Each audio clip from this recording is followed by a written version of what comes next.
കൊടും കുറ്റവാളികൾക്ക് പ്രായപൂർത്തിയാകാത്തതിന് നാട്ടുകാരെന്ത് പഴിച്ചു? കൽപ്പറ്റയിൽ 16-കാരനെ വളഞ്ഞിട്ട് മർദ്ദിച്ച ഗുണ്ടകൾക്ക് കുട്ടികളുടെ എന്തെങ്കിലും ലക്ഷണമുണ്ടോ? ആ ഭയാനക ദൃശ്യം മുഴുവൻ കാണാൻ മുതിർന്നവർക്ക് പോലും, പ്രത്യേകിച്ച് മക്കളുള്ളവർക്ക് സാധ്യമല്ല. ഈ അക്രമി സംഘത്തിന് നാളെ കൊലയാളി സംഘമാകാനുള്ള എല്ലാ ലക്ഷണവും ഉണ്ട്.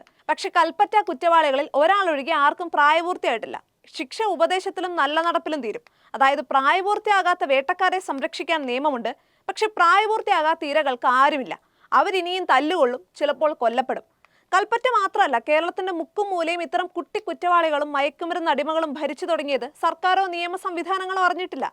കൊടും ക്രൂരരായ പൊന്നു മക്കളെയും അവരെ ഈ വിധമാക്കി അഴിച്ചുവിട്ട മാതാപിതാക്കൾ ഉൾപ്പെടെയുള്ളവരെയും വിട്ടയക്കുമ്പോൾ ഇരകൾ അനീതിക്കിരയാവുകയാണ്. ഈ ഏർപ്പാട് പുനഃപരിശോധിക്കണം. കുറ്റകൃത്യമുണ്ട്, കുറ്റവാളിയില്ല എന്ന ദുരവസ്ഥ മാറണം. മർദ്ദിക്കുന്നവർ മാപ്പ് പറയിക്കുന്നതിനൊപ്പം ഹല്ലേലൂയയും യേശുക്രിസ്തുവിന്റെ നാമവും ഒക്കെ ഏറ്റുചൊല്ലിക്കുന്നതും പോലീസ് അന്വേഷിക്കേണ്ടതാണ്. കുറ്റവാളികൾക്ക് മതപരമായ ദുരുദ്ദേശമുണ്ടെങ്കിൽ അത് കൂടുതൽ ഗൗരവമുള്ളതാണ്.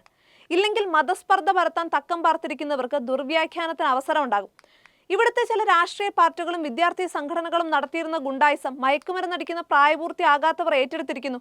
സഹജീവിയെ ആക്രമിക്കാൻ ഇപ്പോൾ രാഷ്ട്രീയ പാർട്ടിയുടെ പിന്തുണ ആവശ്യമില്ല. മദ്യവും മയക്കുമരുന്നും വിതരണം ചെയ്യുന്നവർ വിദ്യാലയങ്ങളെ വലയം ചെയ്തിരിക്കുകയാണ്. അധ്യാപകർ ഭീതിയിലും നിസ്സഹായതയിലുമായി. നാട്ടിൻപുറങ്ങളിൽ പോലും ഈ കുട്ടി കുറ്റവാളികളെ നേരിടാൻ മുതിർന്നവർക്ക് ഭയമാണ്. ഇത്തരക്കാരെ പേടിച്ച് ഉത്സവങ്ങളും പെരുന്നാളുകളും നടത്താത്ത സ്ഥിതിയായി. ചോദ്യം ചെയ്താൽ സംഘം ചേർന്ന് ആക്രമിക്കും. മക്കളുടെ തോന്നിയാസങ്ങളെ നിസ്സാരമായി കണ്ട് അവഗണിച്ചിരുന്ന മാതാപിതാക്കൾക്കും നിയന്ത്രണം നഷ്ടമായി. അധോലോകങ്ങളെ ലജ്ജിപ്പിക്കും വിധമുള്ള ക്രൂരതകൾക്ക് മടിക്കാത്തവരെ പ്രായപൂർത്തിയായില്ലെന്ന പേരിൽ സംരക്ഷിക്കുന്ന നിയമങ്ങൾ അഴിച്ചു പണിയേണ്ടതാണ്.